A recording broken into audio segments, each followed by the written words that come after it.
cinéma. Avec Thomas Lécuyer. Bonjour Thomas Lécuyer, merci d'être avec nous et un grand bonjour à David Letard qui vient de nous rejoindre. Comment ça David ? Ça va bien, merci. En forme. On va parler de la bande originale, c'est l'heure de la bande originale, comme chaque mardi vous le savez, avant de commencer Mardi Cinéma, le MAG. Bande originale avec du Holiday, avec donc le film de Elf, hein, c'est ça ? C'est des Elfs ? Non. Ah non, pas du tout. Non. Là, on est dans une comédie romantique de... C'est avec Nancy Meyers, en 2006. Nancy Meyers, exactement. Oui, ben c'est ce que vous avez écrit, en tous les cas. Oui. En 2006, et sa bande originale signée Hans Zimmer de Killer, George Michael ou encore Brenda Lee. Parlez-nous de... Ça, c'est copier-coller, vous savez ce que... Oui, alors ok, on va mettre sur moi si vous désirez. Une américaine et une anglaise, toutes deux déçues des hommes, décident sans se connaître d'échanger leur appartement pour les fêtes de Noël. Une va débarquer dans une demeure de rêve, tandis que l'autre découvre une petite maison de campagne sans prétention. Les deux femmes pensent passer de paisibles vacances loin de la jante masculine, mais c'est sans compter l'arrivée de deux hommes dans leur vie. The Holiday, c'est une comédie romantique sortie en Suisse et en France le 13 décembre 2006, un film de Noël réalisé par Nancy Meyers et une BO signée Hans Zimmer. Encore lui.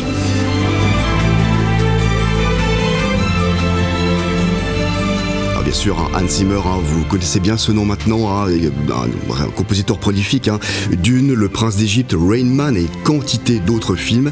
Et pour la réalisatrice Nancy Meyers, on la retrouve aussi sur Tout peut arriver en 2003 avec Jack Nicholson ou encore Ce que veulent les femmes en 2000 avec Mel Gibson. Au casting de The Holiday, on retrouve dans les rôles principaux un quatuor magique, Cameron Diaz, Kate Winslet, Jude Law et Jack Black. Le film a rapporté 205 millions de dollars dans le monde pour un budget de 85 millions. C'est pas le gros succès, Thomas.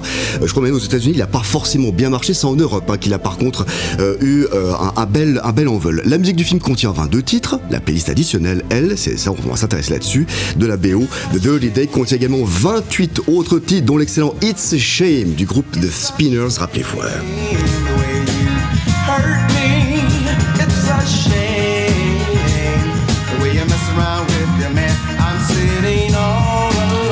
Sorti le 11 juin 1970, a été écrit par le grand Stevie Wonder sur le label Motown et est le plus grand succès du quintet de Spinners. Le titre fut également la première chanson que Stevie Wonder a produite pour un autre artiste. Grandmaster Flash, Money Love, on s'en souvient, ou encore R. Kelly ont tous samplé ce titre. Autre voix d'exception dans la BO du film The Holiday, celle de George Michael.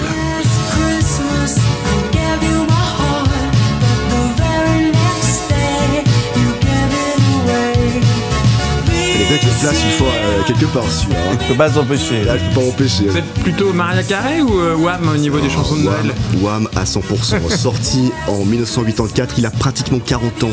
Il est sorti le 30 novembre justement 1984. Un classique indémodable. En cumulant les ventes et les streams, Last Christmas est devenu la troisième plus grande chanson de tous les temps au Royaume-Uni. Le clip, rappelez-vous, montre le groupe Wham dans la station de sport d'hiver où Philippe, vous qui êtes un amateur des stations... C'est en Suisse, mais je sais plus où oui, c'est. Ça se fait. Ça se fait, voilà, tout à fait, absolument. Qui est pas un grand clip, mais de voir Wham tout d'un coup en Suisse, dans les montagnes, ça fait du bien. Ça se fait ou ça se fait pas ? Ça se fait. Mais oui, ça se... Ah, on a fait 2 secondes de retard. J'ai vu ça. C'est l'effet Elf. Autre standard dans la bande originale du film The Holiday avec l'excellent Mr. Brightside du groupe The Killers.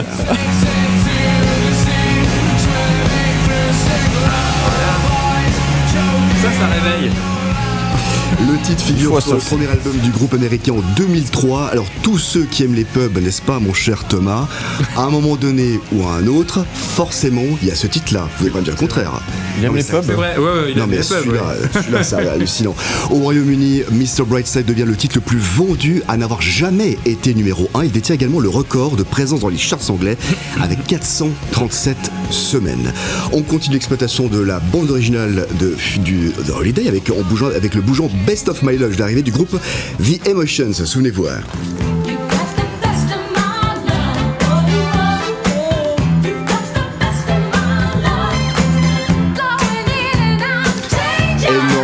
c'est le plus grand hit du groupe à ce jour, un titre également repris maintes et maintes fois, hein. Il était samplé par Mary J. Blige, par Sheena Easton, mais la version originale demeure quand même un must. Le titre est sorti en 1977. The Holiday, c'est également sa bande originale avec Kylie Minogue, Jet, Count Basie, Al Green, Ella Fitzgerald ou encore Brenda Lee. Souvenez-vous, mais oui, évidemment.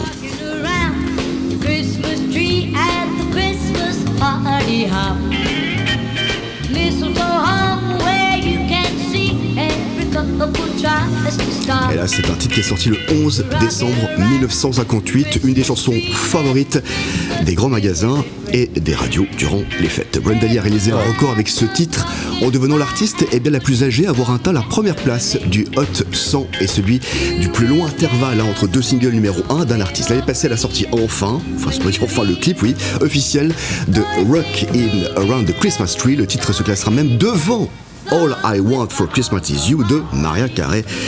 Eh ben oui, Maria, dans les dents. Un film à revoir et une playlist idéale entre classiques de Noël et la musique des années 50 à 2000. Brenda Lee, le clip dans son intégralité, c'est dans un instant et c'est la bande originale de cette semaine. Écoutez cette musique. Ouais. Ah, effectivement, tu disais que c'était la musique des magasins, mais c'est vrai. C'est la musique des gros magasins, ça. Okay. Ouais, pour le peu ne manquez pas au deuxième étage nos tractions sur les chaussettes. Pour le peu que je suis dans les grands magasins durant ce mois, on a beaucoup travaillé Philippe. Chaque fois, je tombais là-dessus, Brenda Lee.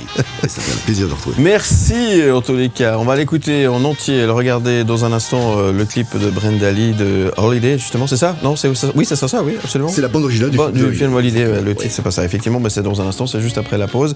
Et on va retrouver également Thomas Lécuyer qui sera là pour nous parler notamment de ses rencontres avec ses invités.